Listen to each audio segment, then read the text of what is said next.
Hey everybody, Tony George along with Scott Spreitzer, DocSports.com, Marquee Matchup. Be sure and click the link in the description below. Come get a free $60 and check out all the free stuff that we have on the website, besides handicappers offering some selections for sale. There's a ton of information there to help you make better decisions, so be sure to go to Docs and check it out. Big one in the SEC this week. The Bayou Bengals, 6-0 against the spread against FBS teams this season, Scott. Burrows looks like a Heisman Trophy shoe-in the way he's been playing lately. Sure.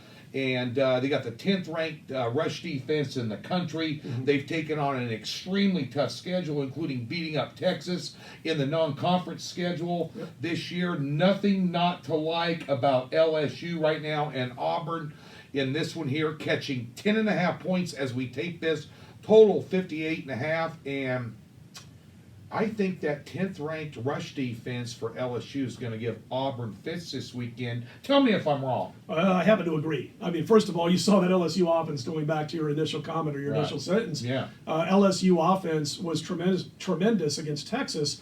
Even better than Oklahoma fared against the Texas Longhorns. Now, I know there's a little bit more emotion for Texas when they're taking on OU in that Red River rivalry, but it's a situation where they just flowed against the Longhorns, put up 45 points on the scoreboard.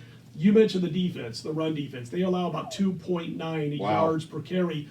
Auburn can't do anything. They're one-dimensional. They can't pass the football. I don't really see improvements with Nix at quarterback from what we saw way back in weeks 1, 2, and 3, and they should have lost that week 1 game to the Oregon Ducks. The Ducks just kept shooting themselves in the foot over and over and allowed Auburn to come back and get that win. Give them credit for taking advantage, but again, when you're one-dimensional, you cannot change things up against a defense like LSU's. Mm-hmm. You're in trouble. Eddie O will have his team ready. I really thought that if LSU was going to slip up, and by slip up I don't mean lose outright, but by slip up I mean not cover a spread, play a team and be in kind of a little bit of a battle more than what was expected, it would have been last week. Right. And I thought that was a perfect letdown spot for LSU. Yet Eddie Orgeron and his staff did not let his kids slip up at all. There was no letdown, no hangover, no looking ahead to Auburn. And I think they just rack it up and they do it again, Tony. I mean, the offense is good. I know Gus Malzahn's going to have a nice defensive game plan. But I think what happens is over the course of the game, into the second half, you're going to see this LSU defense just take over, and then you're going to see the LSU offense find success off of that. And so for me, it is LSU. Yeah, and the one thing, too, you'll notice about LSU, even on both sides of the ball, even the skill positions, they're able to rotate players in and not have a drop-off. They have an extreme amount of depth on defense, and their defensive speed is unbelievable. And you mentioned Malzahn.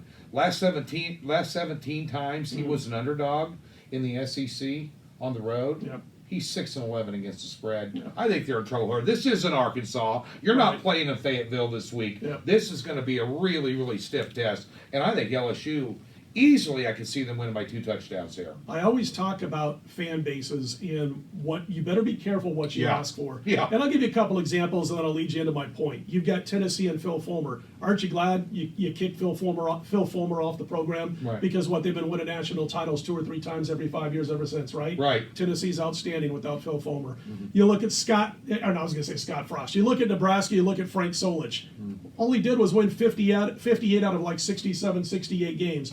You kick him out of town, you've been struggling for 20 years, that program. Now to the point, USC fan base. You didn't want Eddie O because he sounds like he swallowed New Orleans with that accent.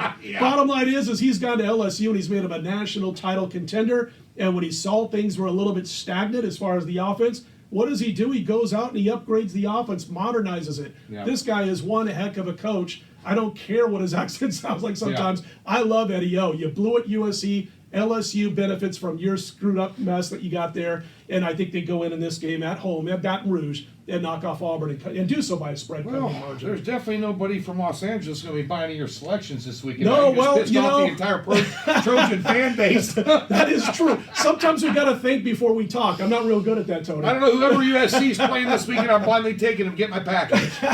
Nonetheless, the scary thing is I might be on the Trojans. Who knows this week? Yeah.